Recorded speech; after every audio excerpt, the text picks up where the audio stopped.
আসসালামু আলাইকুম বন্ধুরা। এই তো আজকে আমি ছোলার ডাল আর ডিম ভুনা করব। আশা করি আপনাদের ভালো লাগবে ভিডিওটা।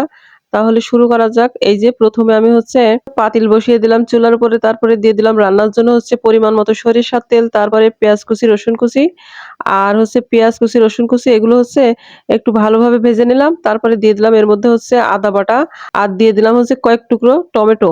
আর এগুলো দিয়ে সুন্দর করে কষিয়ে নিলাম। তারপরে কষানোর জন্যে আবার দিয়ে দিলাম সামান্য পরিমাণে পানি। আর এই পর্যায়ে দিয়ে দিলাম গুঁড়া মসলাগুলো। আর গুঁড়া মসলার মধ্যে আছে হলুদের গুঁড়া, তারপরে শুকনা মরিচের গুঁড়া, তারপরে জিরা, ধনিয়া গুঁড়া আর আছে গরম মসলার গুঁড়া। আর বন্ধুরা দিয়ে দিলাম স্বাদ মতো লবণ। আর এখন আমি এই মসলাটা সুন্দর করে কষিয়ে নেব। আমার বাসায় এই যে ছোলার ডাল আর ডিম বা আলু, এই যে ভুনাটা, এই তরকারিটা সবাই খুবই পছন্দ করে। এটা সাদা ভাত বা রুটি, পরোটা সবকিছুর সাথে খুবই পছন্দ করে। খুবই পছন্দের আইটেম এটা আমাদের বাসায়। আর এই যে বন্ধুরা দেখছেন মসলাটা মাশাআল্লাহ অনেক সুন্দরভাবে কষানো হয়ে গেছে।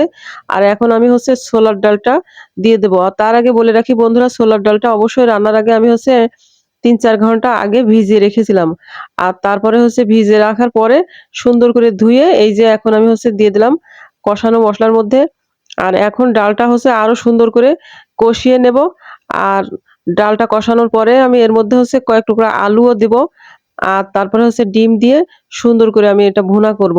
আর এদিকে এই যে দেখছেন ডিমটা আমি সিদ্ধ করে নিয়েছিলাম। আর খোসা ছাড়িয়ে এখন লবণ আর হলুদ দিয়ে সুন্দর করে ভেজে নিচ্ছি।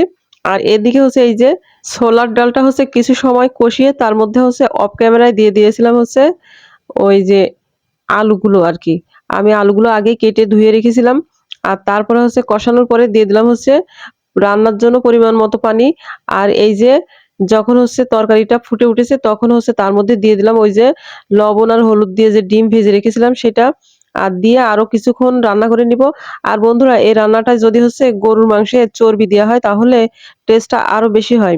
আর এই যে দেখেন রান্নাটা মাশাআল্লাহ একদম শেষের দিকে। আর এখন আমি উপর থেকে একটু গরম মসলার গুঁড়া ছিটিয়ে দিচ্ছি।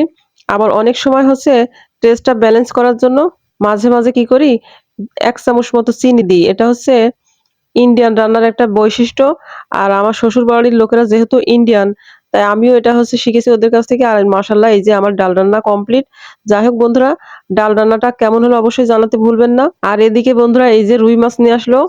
আর সেটা পরিষ্কার করে এই যে ধুয়ে নিলাম, কাটা বাছা করলাম। তারপরে মাছ নিয়ে আসলে সেদিন কাজের একটা প্রেশার থাকে, মানে কাজ থাকে অনেক।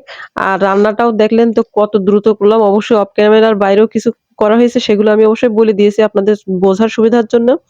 যাই হোক বন্ধুরা, আমার ভিডিওটা কেমন হলো অবশ্যই জানাতে ভুলবেন না। আর এমন নিত্য নতুন ভিডিও দেখতে অবশ্যই বাংলার রান্নাঘরের সাথে সংযোগ থাকবেন। সেই সাথে সবাই সুস্থ থাকেন, ভালো থাকেন। পরবর্তী ভিডিও দেখার আমন্ত্রণ জানিয়ে শেষ করছি। আল্লাহ হাফেজ।